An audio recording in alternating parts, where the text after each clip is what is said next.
Welcome to Godfather Barbecue and Italian. Today we've got something special, another something special. We're going to talk chili, okay? And I wish I could take all the credit for this, but I can't. I'm going to give you a real quick backstory on it. It looks like a lot of ingredients, and it is, but it's simple. You have 80% of the stuff, I guarantee you. Anyway, I got this recipe. A guy used to work for me, gentleman out of Lubbock, Texas. He was a real deal cowboy. PBR bull rider, whole 9 yards. And I can't quite recall how I got to try his chili, but I think maybe we were in a restaurant and I ordered chili, which I normally don't do. I'm not a huge chili fan except for this, and I wasn't happy with wherever we were. I do remember that much. And he said, "You need to try my chili. It's been in my family for X amount of hundreds of years. I don't know." And he said it literally got to the point they won so many chili cook-offs with it that they were almost like banned. People wouldn't come if they knew they were going. It's that good of a recipe. And I think in the world of chili, I haven't made a lot of it other than this here. I think it's somewhat unorthodox. So I apologize to the purists if it is. If it isn't, great. But I also had a discussion with a good friend of mine who I wasn't aware of, but is also a chili judge and a chili competitor. And I happened to make it for one of our functions we had outside. I don't recall what the whether it was 4th of July or something. And I did it with ground beef. This you can do with anything. I'm using brisket today. This can be a brisket chili. But he had said to me, and again, I've known him for years, but I never knew he had this pass. And he said, "How do you make that chili? I've never had anything like it."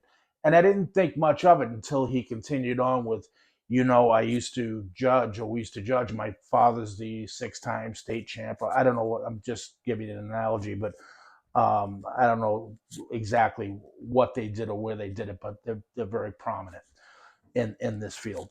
So, any rate, I walked through how I did it, and he's like, it just amazes him every time he has it, and that kind of flatters me. So I'm going to run through the ingredients real quickly with you. This is I like to call it a smoked chili because I use another good thing you can do with briskets. I've got some leftover brisket here, vacuum sealed. This is 2.5 pounds. I'm using the flat. This is a prime piece, so it's tender. So sometimes I'll only add this at the last hour. I'll let everything else cook through. If you've got something not as tender, or you don't mind it, breaking up and melding through. Some people like that. I like to keep it in chunks, about half-inch chunks. You can do whatever you want. If you want to use ground beef, use ground beef, sausage, whatever you like. Just a straight bean chili, whatever you like to do. Okay, so I'm going to have 2.5 pounds of cubed smoked brisket, a jumbo sweet onion, I believe that is, or yellow onion, any red onion, it doesn't matter. Any onion will work, or two mediums, but one jumbo I have here. Just one jalapeno. I put this in. I don't make a real spicy version of this, and there's a couple of ingredients down that we can pull in or put in or take out. But I'm gonna have one medium diced jalapeno seeds removed. I'm going to use about a quart of beef stock. This can, depending on the consistency of your tomatoes, you may use less, but I'm going to call it a quart for now. I've got 1 28-ounce can of good crushed tomatoes, 1 15-ounce can of good crushed tomatoes. Very important key member of this ingredient is fire roasted chopped tomatoes or diced tomatoes. Gives you that nice smoke flavor along with the brisket. I've got 2 cans of black beans. I like black beans. I'm not a huge bean fan in chili, but these work for me. They're smaller. Again, this is wide open to whatever you desire. You can use anything: white beans, kidney beans, canola beans, whatever you like. I've got 1 can of small can of adobo peppers. I'm sorry, chipotle peppers in adobo sauce. And I've got 2 4-ounce cans of green chopped chilies, 1 can of beer. Try to use a heavier beer, a lager, or Pilsner or something like that. But use whatever. It's not going to matter at the end of the day. But try to use something with some body. That was another ingredient. I was like, wow, that's in there. Um, I'm going to use four tablespoons of chili powder. Now, this is the one thing in the recipe that I start there. Sometimes I add more, but use at least that. I don't necessarily go to 5 or 6 unless I need it, because the potency can vary, as I'm sure you're aware, with different manufacturers of chili powder. So start with 3 or 4. I start with 4. I happen to know this brand, so 4 is the number for me. If you want, you can always add. You can't take away. So you may want to start with 3, and I use heaping tablespoons rather. Okay, I've got 1 tablespoon of cumin. I keep saying teaspoon. Sorry. 1 tablespoon of coriander. Um, 1 tablespoon of cinnamon. 1 tablespoon of garlic. 2 tablespoons of paprika. You can use smoked or regular. This happens to be regular. Cayenne pepper is one of the ingredients I talked about. You can have or not.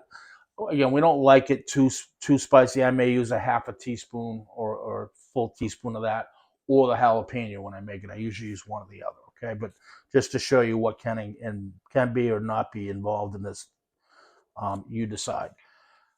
Hot cocoa, or cocoa mix rather.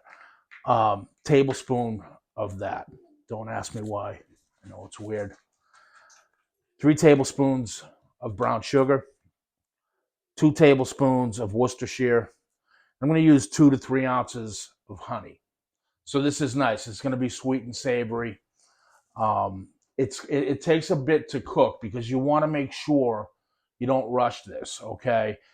Um, Generally 2 to 4 hours, and you'll know when it's cooked because if you taste it along the way, you'll be like, "That's just not tasting good, not tasting good," and then at one point you're going to taste it and it's all have come together, and you're going to be like, "Ah, that's it." So when you have that moment, it's done. Okay. And again, depending on what kind of meat you use and how much meat you are using, that is going to affect the time of all this. Okay. So I'm going to get going on the prep work, and we'll see you back in 1 second. All right. So we're back. I've got all the prep done. It's important you be ready to rip. Okay. I've got all the cans opened, got my brisket chopped up. This is going to move pretty quick from here out. In the pan, I've got some onion, the chopped onion with the jalapeno, some olive oil, and a little salt and pepper to help it sweat. And you're also going to need salt and pepper later on. I've got my dry ingredients all except for the brown sugar mixed in one bowl here. So when I put it in, it goes all one shot, and everything else I'll need. So I'm going to go ahead, saute these onions and peppers for about 3 or 4 minutes, and we'll see at that point. All right, so I've got my onions and jalapeno nice and soft. I'm going to go ahead and add my peppers. These were already cooked, so I'm mainly just going to warm these up. And I've decided to go ahead and just put the brisket in these chipotles, just try to hammer down a little bit.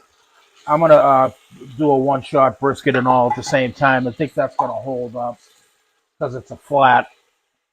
So I'm going in with my beans.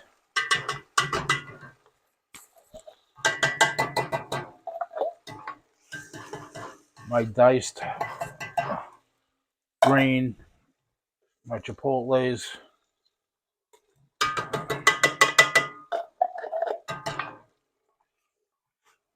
Beans. I'm going to add my beer in. Important if you can, beer at room temperature or as close to it as you can, because right at this point, if you put a cold beer in here, you're going to completely stop the cooking process, and that could lead to all kinds of things down the road for you. You don't want to deal with changes in flavors and delays. So we'll go ahead and put that in. In this, with chili, you don't have to let the alcohol cook out of the beer. It's fine. I'm going to go ahead and my tomatoes.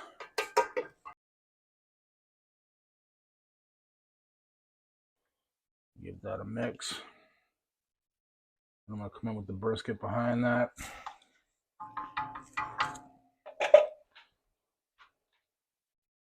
This is beautiful. Look at the smoke ring in that. Smoke that out on the green egg, charcoal, and pecan wood. Absolutely beautiful. Glad to see it go not to waste, but to something great like this. All right, let's get that worked in a little bit.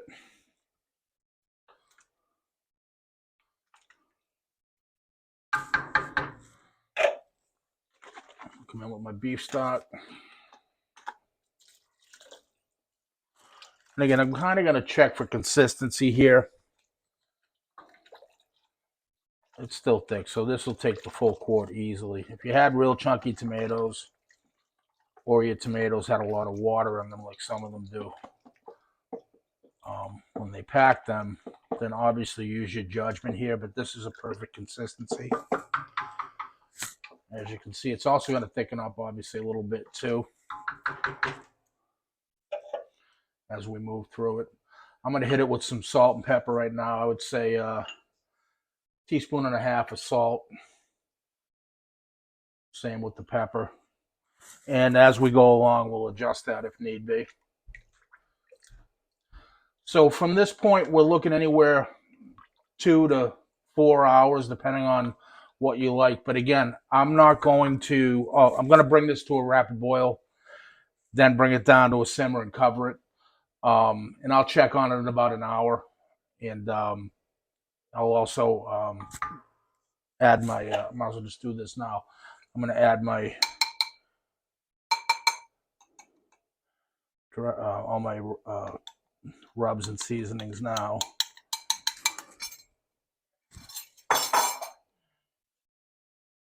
Oh, the smell already. Sometimes I'll wait for an hour or so to do this part to let the tomatoes and everything cook out. But these, between the brisket quality and the tomato quality, we'll be fine just doing it now. Make it easy for you guys at home. Okay, and in about an hour, I'll go ahead and add the remainder of the honey and the brown sugar once the tomatoes have started to cook through a little bit. Right now, I don't want that contrast going on. All right, so rapid boil, simmer, cover. We'll see you in an hour. All right, so we're back. Been about an hour. I'm going to go ahead and add the remainder of the ingredients. You can see the color's changing, the consistency is getting thicker. I have been stirring this every 15 minutes or so. It's smelling unbelievable. But by now, you'll have an idea of the flavor profile in terms of strength of the chili powder. If you need to make any adjustments, do it now. But, I mean, this is going to be beautiful. It's already half there. So I'm going to go ahead and add in my Worcestershire. And I wait on this too because this is salty. So you want to, check your salt level. The salt level is perfect with that 1.5 teaspoons. But again, check yours. You may like more or less. Okay. So I'm gonna go ahead and hit this. Like I say, about 2 tablespoons, give or take, whatever you like. But that's about what I do. And I'm gonna go in with my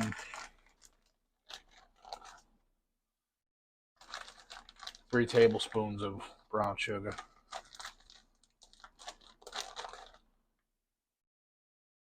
And at this point, if you wanted more spice, you could add some hot sauce if the jalapeno is not enough for you, or you can add in some cayenne at this point.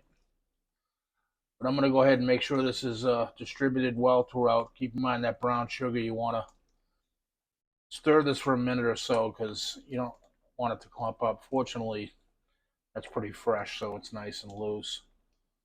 But do be careful if you have some older brown sugar that's clumped up around. Either try to break it up before or make sure you keep an eye on it and break it up in here as it goes in and gets hot. But that's it. I'm going to let this roll for another hour. We're going to check on it at that point. We'll see you then. One thing I forgot was my honey. Sorry. I got like 4 different meals going on here outside.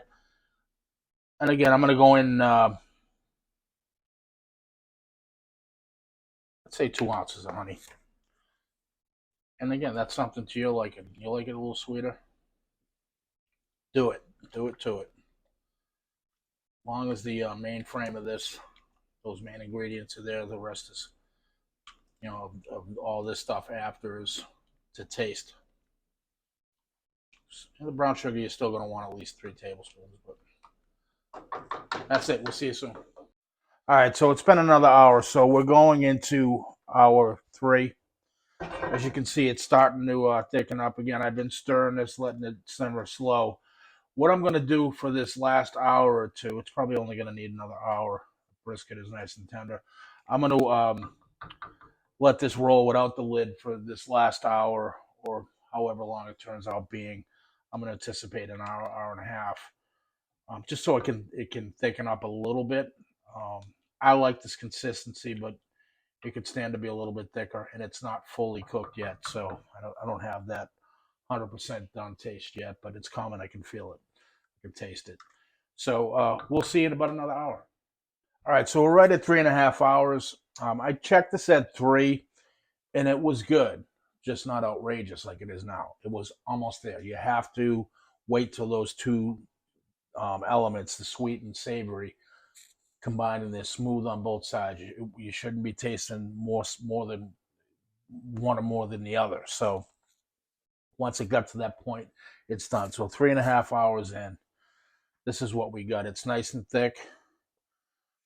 The brisket's still held up to a nice chunkiness. Let me show you how I eat it over here. I like a little green onion, a little cheese,